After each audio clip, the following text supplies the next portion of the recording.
आपका स्वागत है गांगुली टेक पर। मैं हूं संदीप गांगुली और आज हम लोग इस वीडियो में देखेंगे कि पाइथन प्रोग्रामिंग में आपको क्लास के अंदर वेरिएबल्स कैसे क्रिएट करना है और उसके बाद हम लोग जानेंगे कि क्लास वेरिएबल और ऑब्जेक्ट वेरिएबल क्या होता है और इसी वीडियो में हम लोग देखेंगे कि आपको क्लास मेथड कैसे बनाना है। तो यहाँ पर देखिए मैंने क्लास क्रिएट किया जिसका नाम मैंने टेस्ट रखा है। उसके अंदर सबसे पहले मैंने एक वेरिएबल क्रिएट किया। तो इस तरीके से जब आप क्लास के अंदर वेरिएबल क्रिएट करते हैं तो उसको क्लास वेरिएबल कहा जाता है। और जब आप इस तरीके से वेरिएबल क्रिएट करेंगे तो उसमें आपको कुछ डिफॉल्ट वैल्यू सेट करनी पड़ेगी।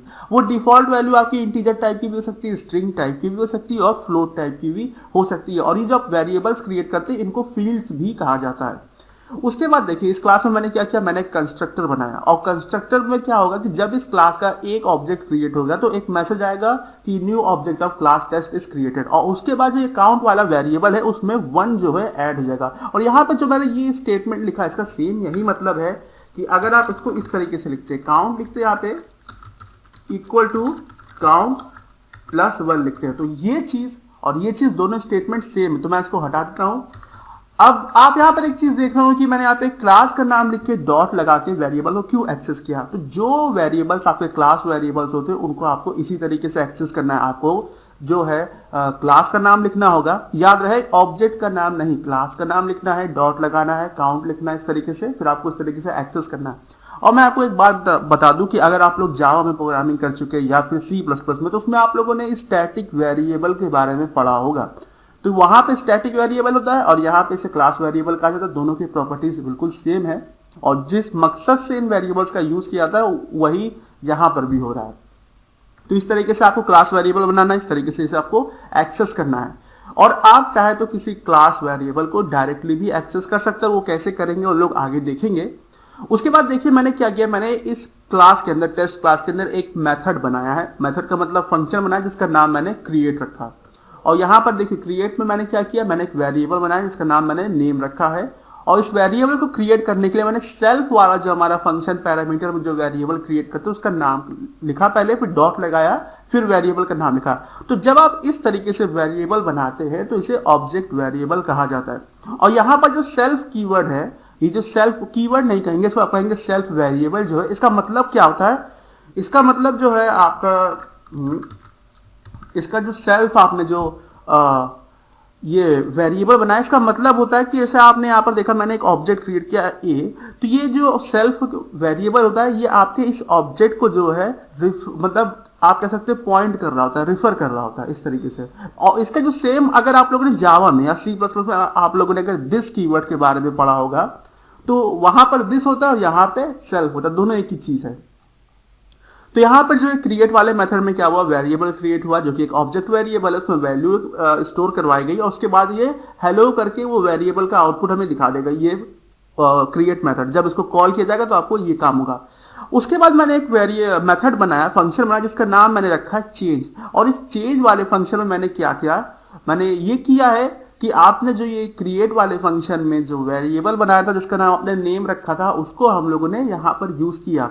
और यहां पर मैंने यही दिखाया है कि जो आप सेल्फ लगाने के लिए जो आप ऑब्जेक्ट वेरिएबल क्रिएट करेंगे क्लास के अंदर उनको आप डिफरेंट मेथड्स में भी जाके कॉल कर सकते हैं। जैसे कि आप देखिए यहाँ पे जो नेम वाला वेरिएबल है मैंने क्रिएट वाले मेथड में बनाया है और उसके बाद मैंने उसको चेंज में जो मैंने यूज कर लिया है, तो ये काम आप कर सकते हैं। और चेंज वाले जो है आपका मेथड में हो क्या रहा है कि ये हमें सबसे पहले तो हमको ये दिखा देगा कि जो आपका जो नेम वाला वेरिएबल है उसमें कौन सी वैल्यू स्टोर है, उसके बाद उस वैल्यू को ये मॉडिफाई करेगा और फिर वो वैल्यू मॉडिफाई होने के बाद क्या हुई वो हमें आउटपुट पे दिखा देगा। आप यहाँ पे बिफोर और आफ्टर देख सकते हैं।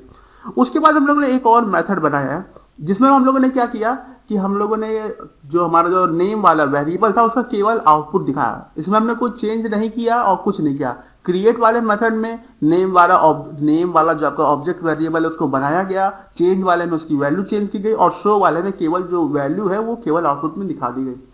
उसके बाद हम लोगों ने एक मेथड और बनाया जिसका नाम हम लोगों ने गेट काउंट रखा है। और इसमें हमने क्या किया, हमने उस क्लास वेरिएबल को कॉल किया है और उसकी जो भी वैल्यू होगी वो हमें रिटर्न पे मिल जाएगी इस फंक्शन को कॉल करने पर। और ये जो काउंट वाला वेरिएबल है ये हमको ये बताएगा कि आपके टेस्ट क्लास से कितने ऑब्जेक्ट अभी तक क्रिएट हुए हैं। तो अब देखिए यहां पर मैंने क्या किया, फिर मैंने सबसे पहले 2 ऑब्जेक्ट बनाया। आप चाहे तो और भी टेस्ट क्लास के ऑब्जेक्ट क्रिएट कर सकते हैं, मैंने यहां पर सिर्फ 2 किया, एक ए और दूसरा बी। उसके बाद मैंने क्या किया, फिर मैंने ए वाले ऑब्जेक्ट को लिया, उसके बाद फिर मैंने क्रिएट वाले मेथड को कॉल किया और इसको कॉल करने पर क्या हुआ, आपका एक नेम नाम का वेरिएबल क्रिएट हो गया, उसमें वैल्यू स्टोर हो गई और आउटपुट में ये आपका मैसेज आ गया। फिर हम लोगों ने जो है ए का यूज करके, फिर से हमने ए वाला ऑब्जेक्ट का यूज करके चेंज वाले मेथड को कॉल किया और इससे क्या हुआ, आपका जो नेम वाला वेरिएबल था उसमें जो वैल्यू थी उसको जो है इसने चेंज कर दिया और उसके बाद शो वाले मैसेज से हम लोगों ने आपका जो नेम वाला जो वेरिएबल था उसका जो आउटपुट में मैसेज आ गया। और उसके बाद देखिए मैंने क्या किया, यहाँ पर गेट काउंट वाला जो हमारा मेथड है उसको हम लोगों ने यूज किया और जो आपका काउंट पर जो वैल्यू थी वो हमने उसको ले लिया, उसको आउटपुट में दिखा दिया। अब जो है, अब हम लोग इस प्रोग्राम को रन करेंगे और एक चीज मैं आपको और बता दूं कि यहाँ पर देखिए मैंने बी वाले ऑब्जेक्ट का भी यूज करके जो है शो वाले मेथड को यूज किया है यहाँ पर इस तरीके से। और ये क्यों किया, ये अभी मैं प्रोग्राम रन करूंगा तो मैं आपको बताऊंगा। तो चलिए हम लोग इसे रन करते हैं। रन पे जाना है, रन मॉड्यूल पर क्लिक करना है और ये आपका प्रोग्राम रन हो गया। तो अब आपको यहाँ पर नीचे कुछ एरर दिखाई दे रहे होंगे, तो ये क्यों दिखाई दे रही है वो भी मैं आपको बताऊंगा। तो चलिए हम लोग देखते हैं। सबसे पहले जो हम लोग इसको बड़ा कर लेते हैं और प्रोग्राम को थोड़ा छोटा कर लेते हैं, यहाँ पे इसको मिनिमाइज कर लेते हैं। तो यहाँ पर देखिए सबसे पहले जो है आपके दो ऑब्जेक्ट क्रिएट हुए टेस्ट क्लास के, और जब दो बार आपका जो है ऑब्जेक्ट आपने बनाया है तो क्या हुआ, हर बार जो है ये टेस्ट क्लास का कंस्ट्रक्टर रन हुआ और जब कंस्ट्रक्टर रन हुआ तो हमारा ये वाला ऑब्जेक्ट जो मैसेज है वो आ गया कि न्यू ऑब्जेक्ट ऑफ क्लास। जो ये देखिए आपका मैसेज आ रहा है यहाँ पर, ये मैसेज आपका यहाँ पे आउटपुट में आ गया। उसके बाद जो है इस डॉटेड लाइन के बाद देखिए जो आपका डॉटेड लाइन के बाद है, उसके बाद मैंने क्या किया था, मैंने ए ऑब्जेक्ट का यूज करके क्रिएट मेथड को कॉल मैंने किया था। तो क्रिएट मेथड में क्या हुआ था, आपका वेरिएबल क्रिएट हुआ था। तो ये देखिए वेरिएबल क्रिएट हुआ और हेलो संदीप लिख के आ गया। उसके बाद जो है मैंने चेंज वाले मेथड को कॉल किया, मतलब फंक्शन को कॉल किया ए ऑब्जेक्ट का यूज करके। तो आप देख सकते हैं चेंज में क्या हुआ, आपकी जो वैल्यू बिफोर पे थी वो संदीप थी, लेकिन जब मॉडिफाई कर दी गई तो वैल्यू यूट्यूब वगैरह आफ्टर में आपका यूट्यूब आ गया। और उसके बाद जब हम लोगों ने फिर शो वाले मेथड को कॉल किया, यहाँ पर आप देख सकते हैं शो वाले मेथड को कॉल किया तो आपको जो आउटपुट में जो वैल्यू आया वो क्या आया, वो आपका यूट्यूब आया, जो नई वैल्यू वो आ गई। और फिर हमने काउंट वाला जो है फंक्शन को कॉल किया और जो कितने ऑब्जेक्ट क्रिएट हुए पता लगा लिया, ये हो गया। अब नेक्स्ट आप देख रहे हो कि जब हम लोगों ने b.show लिखा तो फिर एरर क्यों आ गई। तो ये चीज मैंने आपको इसलिए बताने के लिए किया है कि जो ऑब्जेक्ट आप क्रिएट करते हैं और उनके साथ जो भी आपका जो वेरिएबल रिलेटेड होता है वो आपका, और जो वेरिएबल्स होते हैं कभी शेयर्ड नहीं होते। मतलब अगर ए के साथ कुछ वेरिएबल्स है, मतलब जो वेरिएबल्स और जो वैल्यू स्टोर है उन वैल्यूज को आप जो बी ऑब्जेक्ट की मदद से नहीं देख सकते। और यहाँ पर जब मैंने b.show को कॉल किया तो आप देखिए यहाँ पर शो वाले मेथड में क्या हो रहा है, यहाँ पे ये सेल्फ डॉट नेम करके वेरिएबल का आउटपुट दिखा रहा है। लेकिन आप एक चीज देख रहे हो कि ये वेरिएबल तो अभी तक क्रिएट ही नहीं हुआ और उस पर कोई वैल्यू भी स्टोर नहीं हुई है, और यही रीजन है कि इससे यहाँ पे एरर जनरेट हो गया। तो इससे आपको एक चीज पता चल गई होगी कि जो आपके जो ऑब्जेक्ट्स क्रिएट होते हैं उनके साथ जो वेरिएबल्स रिलेटेड होते हैं वो शेयर नहीं होते। मतलब हर वेरिएबल, मतलब हर ऑब्जेक्ट के साथ जो वेरिएबल्स रिलेटेड होंगे उनकी वैल्यूज को जो है आप किसी दूसरे ऑब्जेक्ट का यूज करके नहीं देख सकते। ये चीज जो है यहां से आपको क्लियर हो गई होगी। अब जो बात करते हैं, अब नेक्स्ट बात करते हैं कि अब ये भी देखिए कि मैं इसको जरा हटा देता हूँ और फिर मैं अपने इसको प्रोग्राम को सेव करता हूँ और फिर से मैं इसको रन करता हूँ F5 दबा के। देखिए बिना कोई एरर के प्रोग्राम रन हो गया इस तरीके से। अब हम लोग बात करते हैं कि आपको क्लास मेथड कैसे बनाना है। तो क्लास मेथड बनाने के लिए सबसे पहले आप अपने यहाँ पे आ जाइएगा क्लास के अंदर, फिर आपको ये ऐट वाला साइन लगाना है, फिर आपको क्लास मेथड लिखना है और उसके बाद फिर आपको एंटर दबा के इसके नीचे जो भी आप मेथड्स फंक्शन बनाएंगे वो सारे क्लास मेथड होंगे। और जो आपने ये चीज लिखा इसको पाइथन में डेकोरेटर कहा जाता है। और ये जो क्लास मेथड का कॉन्सेप्ट है ये सेम बिल्कुल वैसा ही है जैसा कि अगर आप लोगों ने जावा में या C++ में अगर आप लोगों ने स्टैटिक फंक्शन पढ़ा होगा तो ये एग्जैक्ट वही चीज है। तो हम लोग एक मेथड बनाते जिसका नाम हम लोग कुछ भी रख देते, जैसे मैंने ABC दे दिया और इसके अंदर हम लोगों ने पैरेंथेसिस लगाया और यहाँ पर जो है अब हम लोग ये सेल्फ नाम का जो है वेरिएबल नहीं क्रिएट करेंगे, हम लोग उसका नाम कुछ और रखेंगे। मैंने इसका नाम CLS रख दिया। CLS का मतलब क्या है, क्लास का है ये। फिर हम लोगों ने यहाँ पे कॉलर लगाया, एंटर दबाया, फिर हमने यहाँ पे प्रिंट में जो है कोई मैसेज इस तरीके से बना दिया। तो अब बात करते हैं कि क्लास मेथड और नॉर्मल मेथड में डिफरेंस क्या है।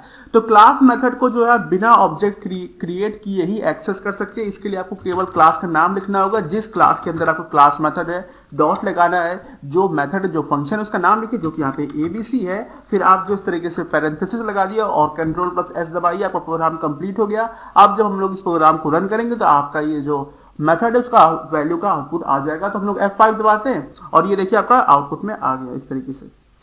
इसके बाद हम लोग फिर जो है एक और चीज देख लेते हैं, जो मैंने क्लास वेरिएबल बनाया था उसको भी हम लोग एक्सेस करके देख लेते हैं डायरेक्टली। तो वो करने के लिए आपको प्रिंट लिखना है, टेस्ट लिखना है, डॉट लगाना है, अपने जो आपका जो क्लास वेरिएबल उसका नाम लिखिए जो कि टेस्ट डॉट काउंट है। फिर कंट्रोल प्लस एस दबाइए, फाइल को सेव करिए, F5 दबाइए, प्रोग्राम रन करिए और आप देखिए इस तरीके से वैल्यू आ गया।